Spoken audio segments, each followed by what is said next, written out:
Mangalayatan university का अपना radio station radio Narad 90.4 FM, जन जन की मंगलवाणी।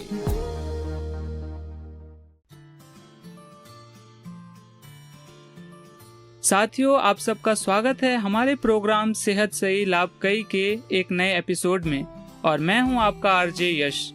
आज का हमारा एपिसोड काफी खास है। क्योंकि आज हम बात करेंगे पोषण की और उसका संबंध हमारे पर्यावरण से कैसे है। आपको तो पता ही है, हमारे देश में पोषण माह काफी बड़े स्तर पर मनाया जा रहा है। और एक बार फिर से आपको याद दिला दूं कि इस बार यानी कि 2025 का पोषण माह कुछ और भी खास है, क्योंकि इसका नारा है पोषण और समुदाय की ताकत से बेहतर भविष्य का निर्माण। अब आप सोच रहे होंगे पोषण माह और जलवायु परिवर्तन का आपस में क्या रिश्ता है। यही जानने के लिए हमारे साथ है गांव की समझदार ज्ञानी टीकन भाभी। जी हाँ, आइए उनका स्वागत करते हैं। मुझे एक बार फिर से अपने रेडियो नारद 90.4 FM पर बुलाने के लिए बहुत बहुत धन्यवाद आरजे यश। बहुत अच्छा लग रहा है कि हम इतने जरूरी विषय पर बातें करने जा रहे हैं। देखिए, पोषण और जलवायु परिवर्तन दोनों का सीधा साधा संबंध है, और अगर हम समझ ले तो गांव समाज में बड़ा बदलाव भी ला सकते हैं। अरे टीकन भाभी, सबसे पहले तो आप हमें यह बताइए कि पोषण माह है क्या और इसे मनाने की जरूरत क्यों पड़ती है। अरे भैया, एक तो तुम बहुत ही सवाल पूछते हो। सेहतिया जी ने बताया था, पर फिर चलो मैं बता देती हूँ ताकि जिन श्रोताओं ने पहले के एपिसोड ना सुने थे वो भी जान ले। पोषण माह असल में एक जन आंदोलन है जो पूरे भारत में हर साल चलाया जाता है। इसका मकसद है लोगों को सही खान पान, बच्चों और माताओं की सेहत और पोषण की अहमियत के बारे में जागरूक करना। आज भी हमारे देश में करोड़ों बच्चे कुपोषण का शिकार है। गर्भवती महिलाएं खून की कमी से जूझ रही है, किशोरियां ताकतवर नहीं बन पा रही, और ये सब सिर्फ पेट भरने से नहीं होता, बल्कि शरीर को जरूरी विटामिन, प्रोटीन और खनिज भी चाहिए। इसलिए सरकार, आंगनवाड़ी, पंचायत, स्कूल और हम सब मिलकर ये महीना खास तौर पर मनाते हैं ताकि हर घर तक सही संदेश पहुँचे। वाह, यानी यह सिर्फ सरकार का काम नहीं बल्कि हम सब का अभियान है। बिल्कुल भैया, पोषण हर किसी की जिम्मेदारी है। टीकन भाभी, इस बार मैंने सुना है पोषण माह में एक नया अभियान चल रहा है, एक पेड़ माँ के नाम। ये है क्या? हाँ, आपने बिल्कुल सही सुना है। ये बहुत सुंदर पहल है। सोचिए, हर कोई अपनी माँ को सम्मान देता है, लेकिन अब हम एक कदम और बढ़े। इस अभियान में हर इंसान से कहा गया है अपनी माँ या धरती माँ के नाम पर कम से कम एक पेड़ लगाइए। पर भाभी, मेरा एक सवाल है, इससे पोषण माह में क्या फर्क पड़ेगा? भाई देखो, अब ये पेड़ कोई भी हो सकता है। फल वाला पेड़ जैसे आम, अमरूद, नींबू, या फिर कोई देसी पेड़ जो हमारे पर्यावरण को मजबूत करे। जब हम पेड़ लगाते हैं तो उससे दो बड़े फायदे होते हैं। एक तो पोषण सुरक्षा, जिसमें फलदार पेड़ों से बच्चों और बड़ों को सालों तक पोषण मिलता रहेगा। दूसरा है जलवायु सुरक्षा, जिसमें पेड़ धरती को ठंडा रखते हैं, पानी रोकते हैं और मिट्टी को भी उपजाऊ बनाते हैं। और सबसे बड़ी बात, जब हम कहते हैं माँ के नाम पेड़, तो ये भावनात्मक जुड़ाव पैदा करता है। लोग सिर्फ लगाते ही नहीं बल्कि उसे पालते पोसते भी है, जैसे अपनी ही संतान हो। वाह, कितना उत्तम विचार है। एक तरफ माँ का सम्मान और दूसरी तरफ धरती माँ की रक्षा। वैसे आपने शुरुआत में ही कहा था कि पोषण और जलवायु का गहरा रिश्ता है। जरा आसान भाषा में इसे भी समझाइए। देखो भैया, मौसम बदल रहा है, कहीं सूखा पड़ता है, कहीं बाढ़ आ जाती है, बारिश का समय गड़बड़ा गया है। इससे खेतों की पैदावार घट रही है। जब फसल कम होगी तो दाल सब्जी महंगी होगी, गरीब परिवार खरीद नहीं पाएंगे, बच्चे हरी सब्जियों, दाल, दूध से वंचित हो जाएंगे, यानी सीधे सीधे कुपोषण बढ़ेगा। दूसरी ओर अगर हम पोषण की समझदारी से खेती करें, जैसे मोटे अनाज, ज्वार, बाजरा, रागी, सब्जियां और देसी फल उगाए, तो हमें अच्छा खाना भी मिलेगा, खेत भी मौसम की मार सह पाएंगे। यानी अगर जलवायु बदलती है तो पोषण प्रभावित होता है, और अगर पोषण मजबूत हो तो जलवायु संकट का सामना आसान हो जाता है। इसका मतलब दोनों का रिश्ता गाड़ी के दो पहियों जैसा है। बिल्कुल बिल्कुल बिल्कुल सही कहा आपने आरजे यश। हाँ टीकन भाभी, अक्सर हम देखते हैं कि पोषण और बच्चों की देखभाल को औरतों का काम माना जाता है, लेकिन इस बार पोषण माह में पुरुषों की भूमिका पर भी जोर दिया गया है। ऐसा क्यों? देखिए, पोषण सिर्फ औरतों का काम नहीं है, बच्चे पूरे परिवार के होते हैं। अगर पुरुष जिम्मेदारी लेंगे तो परिवार और मजबूत होगा। जब पुरुष खुलेआम कहते हैं पोषण सबका काम है, तो समाज में बड़ा संदेश जाता है। धीरे धीरे ये धारणा टूटेगी कि खाना पिलाना सिर्फ औरतों का काम है। अरे सही है, अगर पति, पिता, बेटे भी साथ आ जाएं तो घर का बोझ ही आधा हो जाएगा। तो भाभी, गांव में लोगों ने क्या क्या छोटे छोटे कदम उठाए हैं जिससे पोषण भी सुधरे और जलवायु भी सुरक्षित रहे? बहुत सारे काम कर सकते हैं।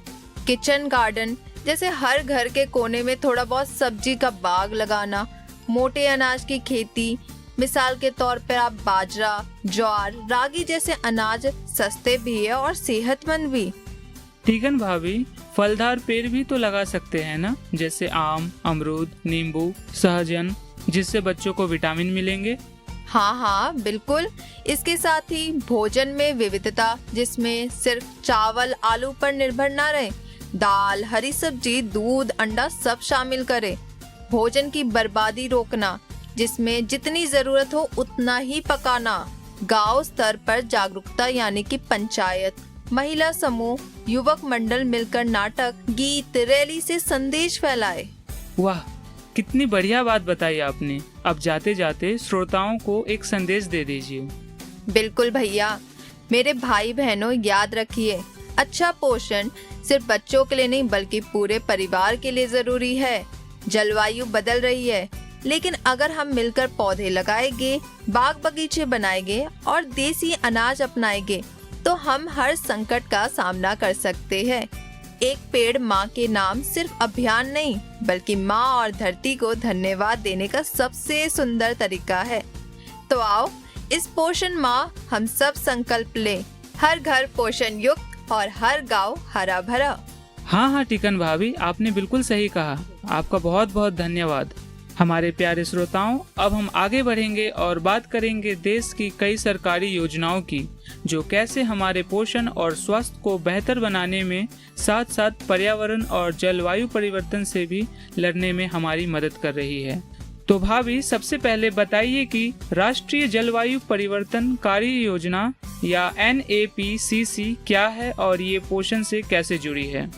बिल्कुल, NAPCC भारत सरकार की एक योजना है जो 2008 में शुरू हुई। इसका मकसद है जलवायु परिवर्तन के प्रभावों से निपटना।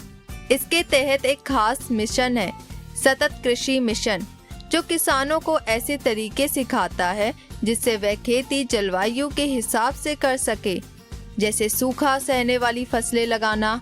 जब खेती सुरक्षित हो गई तो हमें भोजन की कमी नहीं होगी और हमारे पोषण पर भी अच्छा असर पड़ेगा। यानी ये योजना सीधे सीधे हमारे खाने पीने और पौष्टिकता पर असर डालती है। क्यों टीकन भाभी? बिल्कुल भैया, क्योंकि अगर खेती प्रभावित होती है तो खाना कम और महंगा हो जाता है, जिससे बच्चे और बुजुर्ग सबसे ज्यादा प्रभावित होते हैं।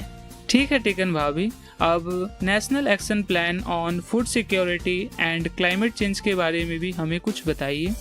बिल्कुल, यही बताने के लिए तो मैं आज यहाँ आई हूँ। ये योजना खाने की सुरक्षा को जलवायु संकट में मजबूत बनाने के लिए है। इसमें खेती के समय फसलों में विविधता और जोखिम से निपटने के उपाय भी शामिल है।